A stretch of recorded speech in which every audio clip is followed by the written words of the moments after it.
Bonjour tout le monde, c'est Yannick. Aujourd'hui, je vous propose de découvrir avec moi une solution pour modifier, éditer des PDF en partenariat avec UPDF. Ils m'ont proposé de tester leur solution pendant quelques temps et de vous en parler en détail à l'occasion d'une vidéo. Cette solution a beaucoup d'avantages, comme vous allez pouvoir le constater, en plus d'être présente sur la plupart des systèmes d'exploitation les plus répandus au monde, Windows, Mac, Android, iOS. Et ça ne se limite pas uniquement à juste modifier les PDF comme vous allez le comprendre. Il y a des notions de cloud et il y a une interface aussi qui est très simple à appréhender, c'est très ergonomique, comme on va le voir. Alors, je commence tout d'abord par vous parler du tarif. On va regarder ça ensemble sur mon PC. Il y a deux formules qui sont actuellement proposées et en plus comme on peut le voir là, donc l'éditeur propose actuellement des réductions.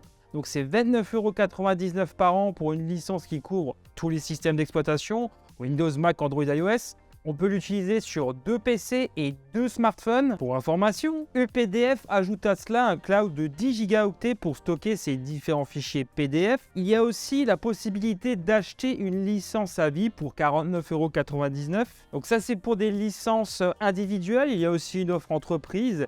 Sinon, on a une version gratuite qui permet d'utiliser l'application et jusqu'à 1 Go de cloud. Ça, c'est quand même cool. Mais attention, parce qu'il y a quand même des limitations, comme je peux le voir là, portant sur le volume d'un fichier, 10 mégaoctets pour la version gratuite et jusqu'à 2 gigaoctets par fichier pour la payante. On retrouvera donc presque toutes les fonctionnalités comme on peut le voir dans le tableau, mais avec un watermark quand on voudra faire de l'édition. Bien sûr, vous retrouvez en description tous les liens si vous voulez aller y jeter un œil. On va à présent sur le site pour télécharger l'application puis l'installer. Ça prend même pas une minute, hein, ça reste bateau. Une fois installé sur le PC, voilà à quoi ça ressemble au niveau de l'interface. Bon, c'est très facile à appréhender, c'est très ergonomique. Comme je l'ai dit juste avant, c'est bien fait. Et moi, personnellement, j'ai vraiment accroché à ça. Même sans aucune connaissance, on a facilement ses repères.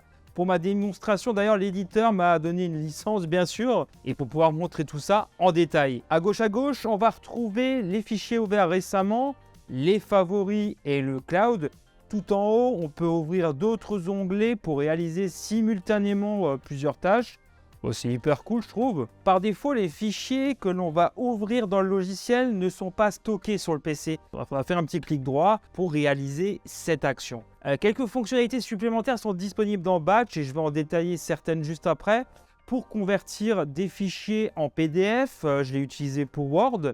Il est permis de combiner plusieurs documents en un seul PDF. C'est vrai que ça peut être pratique dans de nombreuses occasions, insérer un seul document dans plusieurs fichiers. Ça aussi, ça peut être pratique. Ensuite, on peut imprimer et chiffrer des PDF pour plus de sécurité avec deux options et c'est important de les dissocier comme vous allez le voir. Donc, ils sont proposés soit avec un mot de passe qu'il faut taper si on veut consulter le PDF au moment de l'ouvrir, un grand classique. Et la deuxième possibilité, ça va être sur les droits pour effectuer certaines actions, pour imprimer par exemple. C'est important de le savoir parce que, comme je disais, c'est vraiment deux notions bien différentes pour sécuriser ces PDF. Donc je vais tout d'abord ouvrir un fichier PDF pour vous montrer un peu comment ça se présente au niveau de la visionneuse. Ça s'ouvre super vite. On a les pages à gauche qui sont disponibles pour naviguer. En haut, on peut zoomer, retourner à la première ou à la dernière page, entre autres. Des options assez classiques qu'on retrouve en général. Là, j'appuie sur commentaire pour ajouter des annotations. Du coup, je me retrouve avec de nouvelles options disponibles dans la barre du haut. Alors, je peux mettre des éléments en surbrillance, un grand classique, ou alors en barrer d'autres. Et ça marche super bien. Les soulignés, on a une pléthore de possibilités, comme vous pouvez le voir à l'écran, on peut mettre des autocollants, des tampons. Ça, c'est un PDF que j'ai ajouté moi-même, qu'une marque m'avait envoyé. Il est aussi possible d'y ajouter votre signature, à condition bien sûr de l'avoir renseigné dans le logiciel au préalable. Maintenant, je vais aller plus loin. Je vais modifier davantage le PDF en cliquant dessus à gauche. On a désormais d'autres options disponibles dans la barre du haut. Vous voyez comme ça, c'est simple de s'y retrouver en fait. Le logiciel va reconnaître automatiquement la police utilisée et mettre la bonne couleur. Hyper important aussi. Comme ça, vraiment, ça ne fait aucune différence avec le contenu qui était déjà présent à la base dans le PDF. Et on peut en rajouter sans aucun problème. C'est vrai que je ne l'avais pas dit avant, il y a donc la notion d'OCR, la reconnaissance optique de caractère. Avec ce logiciel, c'est hyper simple, rien à faire. Je le modifie comme si c'était moi qui avais créé le document. Donc là-dessus, je suis très content du fonctionnement. Après, dans mes jobs, même pour YouTube, pour tout vous dire, je n'ai pas à modifier les PDF personnellement.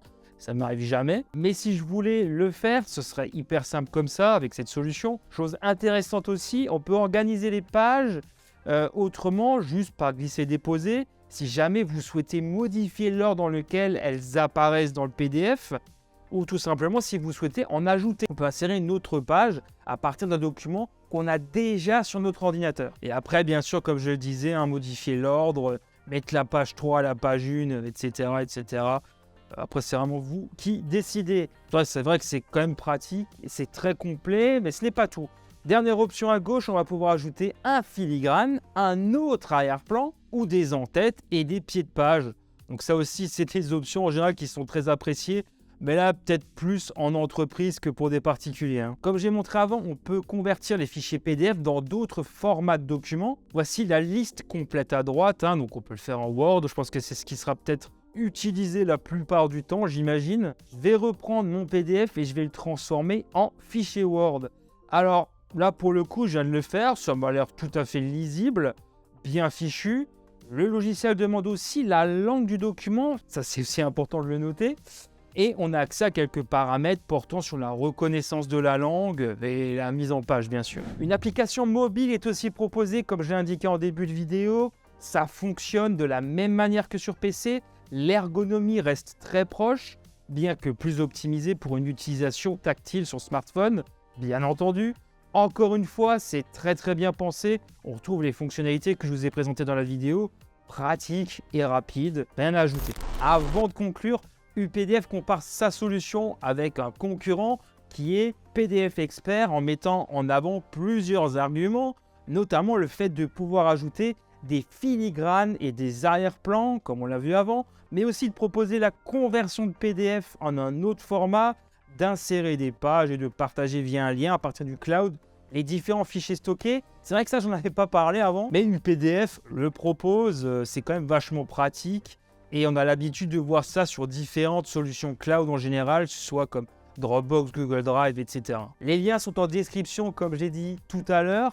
N'hésitez pas à en parler dans les commentaires et à me dire ce que vous avez l'habitude d'utiliser pour modifier vos PDF. Toujours super important pour l'évolution de la chaîne. Si cette vidéo vous a plu, n'hésitez pas à la partager à vos proches. N'oubliez pas le petit like qui fait toujours plaisir et à vous abonner en activant la petite cloche. Un grand merci pour votre soutien. Moi, je vous dis très bientôt. Allez, ciao tout le monde.